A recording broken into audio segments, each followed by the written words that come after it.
ఒక social media post అనేది ఇతని జీవితాన్ని సర్వనాశనం చేసింది. సర్వజిత్ సింగ్ తన ఫ్రెండ్ మ్యారేజ్ కి వెళ్తుండగా ట్రాఫిక్ సిగ్నల్స్ దగ్గర ఒక అమ్మాయితో ఒక ఆర్గ్యూ అనేది జరిగింది. తనపై సర్వజిత్ రూడ్ గా కామెంట్స్ చేశాడని, సెక్సువల్ హరాస్మెంట్స్ చేశారని చెప్పి అతని ఫోటోతో సహా సోషల్ మీడియాలో పోస్ట్ చేసింది.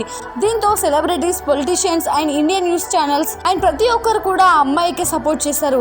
అతనిపై నేషనల్ పేరెంట్ అండ్ ఢిల్లీ కా దరిందా అనే ఒక ముద్రని వేశారు. వారి మధ్య జస్ట్ ఆర్గ్యుమెంట్ మాత్రమే జరిగిందని, హరాస్మెంట్ అనేది జరగలేదని ఎంత చెప్పినా కూడా పట్టించుకోలేదు. ఒక్క పోస్ట్ తో తన జాబ్ అండ్ తన రిప్యుటేషన్, ఫ్రెండ్స్ అండ్ డిగ్నిటీ అన్ని కూడా పోయాయి. దీంతో సర్వజిత్ సింగ్ తను ఎలా అయినా కానీ తన ఇన్నోసెంట్ ని ప్రూవ్ చేసుకోవాలని చెప్పి ఫిక్స్ అయ్యారు. జాస్లైన్ కి అగైన్ గా డిఫమేషన్ కేసు అనేది ఫైల్ చేశారు. ఇన్సిడెంట్ జరిగిన కొన్ని డేస్ తర్వాత సర్వజిత్ యొక్క ప్రత్యక్ష సాక్షి అతని అమాయకత్వాన్ని బయటపెట్టారు. 2019లో తనపై ఉన్న ఆరోపణలన్నింటినీ కూడా కొట్టివేసి నిర్దేశిగా ప్రకటించింది.